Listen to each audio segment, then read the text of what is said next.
Hello everyone, I'm making this video about the new commander that's been added to StarCraft II co-op missions, Face Smith Karax. Now, I played 4 or 5 games with him, so I'm not that far into the upgrades and the unlocks, but I have an impression on what he is and what his playstyle is meant to be. So I'm making this video to share my thoughts and talk about it in general.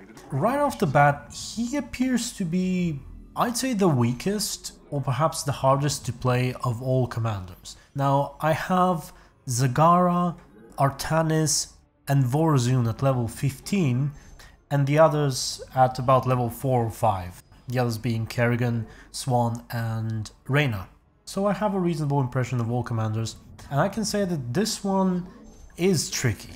Now, he appears to be somewhat of a support commander because he has the passive that increases production of all friendly structures, meaning his and his allies, by 15%. So basically, when you play with Karax, you produce 15% faster.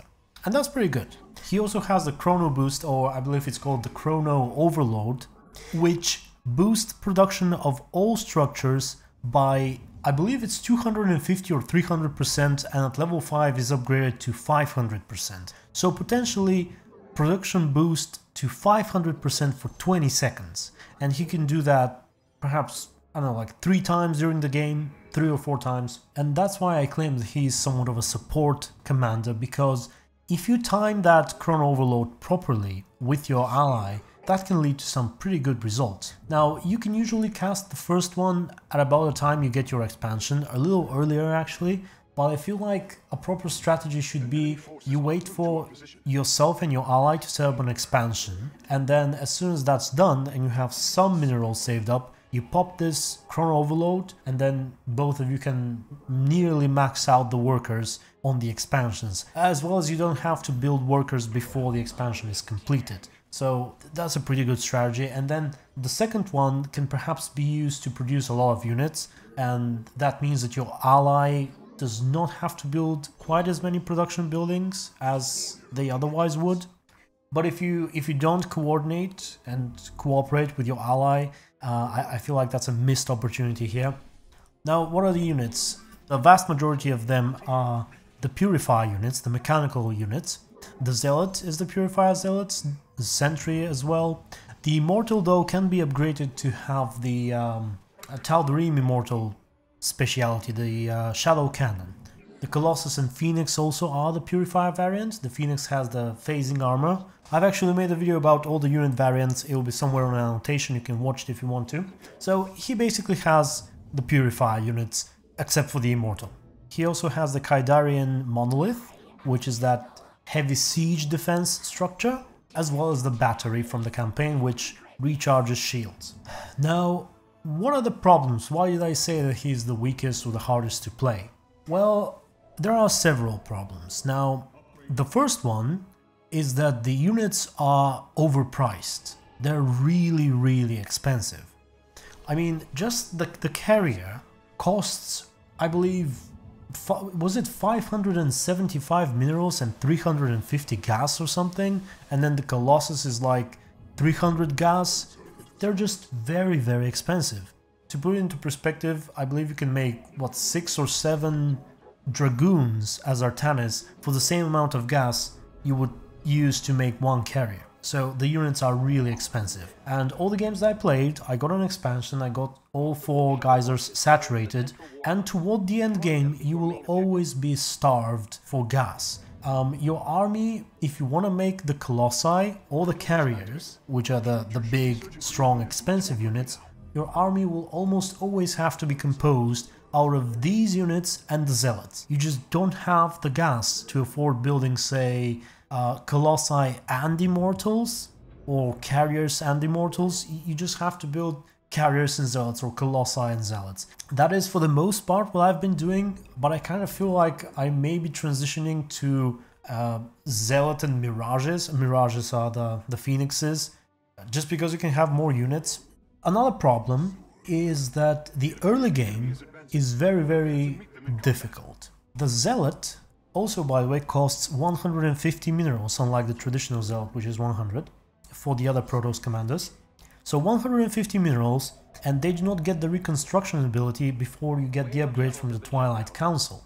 So these are essentially, before that upgrade, just more expensive zealots. Now when you get that, once in a while they can reconstruct and they become more useful, but before that they're really weak, they're just expensive zealots, like I said.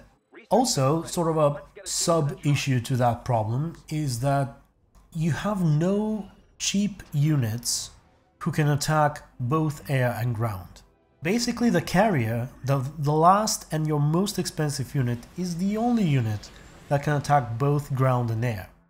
So unless you're making carriers, you have to be very careful when facing air units, and you have to save up your energy and your active abilities for it. Now, speaking of active abilities, let's talk about that, because I missed that totally. You have, I forgot what it's called, it's like a Solarite core for the Spear of Adun or something in your base. The same like Swan, the way Swan has the drill thingy. You have this building which provides energy for the Spear of Adun. You have the Solar Lance, which is the same as in the campaign. Very good, very useful, though a little tricky, because when you use it, the game does not pause, unlike the campaign, and the Solar Lance requires rather precise aiming, so it might take some practice to use it properly. But what's most unique about this, about his abilities, is the Orbital Strike. It's the same Orbital Strike ability as Artanis, but it's actually vastly different, because it doesn't have a cooldown and it only calls one attack from the Spear of Adun. And each attack, each shot, costs 5 energy. So when you upgrade your building, the energy regenerates relatively quickly and you can call down many shots of that. It does bonus damage against armored, so preferably you shouldn't use it on things like zerglings or zealots, but on larger things like tanks, banshees, carriers, battle cruisers, that sort of thing. Mutalisk work as well because they tend to clump up. Marines, not very bad against Marines because they're relatively static and again stack up together. And so you can spam that ability a reasonable amount. You will be seeing in the gameplay that I'm showing you throughout this video. It can be really useful, it can be useful for defending. Basically, if you're good and if you learn how to aim it properly, you can sometimes defend attacks without armies, which is pretty good, as well as taking down distant, strong enemies like battle cruisers or banshees. So I like that, I like the design of this ability, although it does come with a disadvantage, and that is the upgrades, which allow you to increase the energy regeneration of the Spear of Adun, require the Twilight Council. And so what happens is you basically need all your tech buildings every game, more or less. I mean, not the robotics facility if you don't want to have Colossi. But then the problem is without Colossi, you're pretty vulnerable to stuff like Hydralisk, for example, or Marines, because you don't have any units that can take them down quickly. You do have carriers, but you can't have too many carriers, and they're not a good counter against Marines or Hydralisk. And so if you want to have a couple of Colossus, the ability to regenerate your energy quickly, as well as the ability to deal with air, if you want to have all that, then you literally need every single tech building. Because you need the Twilight Council to upgrade your energy. Oh, by the way, you also need your Twilight Council to upgrade the Zealots and make them actually useful. So there goes the Twilight Council. You need the Robotics Facility to have detection, and the Robotics Bay to have Colossi. And then you need the Starport to make Phoenixes, and you need the Fleet Beacon to make carriers or to upgrade your Phoenixes with range. So I've pretty much found myself having to build every single building. Now here's where cooperation comes once again. If you have your ally making anti-air, for example, if you have a Zagara that makes Scourges or Corruptors or something like that, you can easily just go ground only. You can go Zealots and Colossi, or maybe some Immortals, and have a decent team together. But if you want to have the kind of army that is pretty much the answer to everything, while you can get that with pretty much all other commanders, you can't really do it as Karax. I mean, you can always use your Orbital Strikes to fill in the gaps, to deal with whatever you're weak against, but that may not be the wisest use of your energy. Now, I still haven't played much with Karax. Like I said, I played about 4 or 5 games, but basically I feel like you need a little bit of help and a little bit of support from your ally.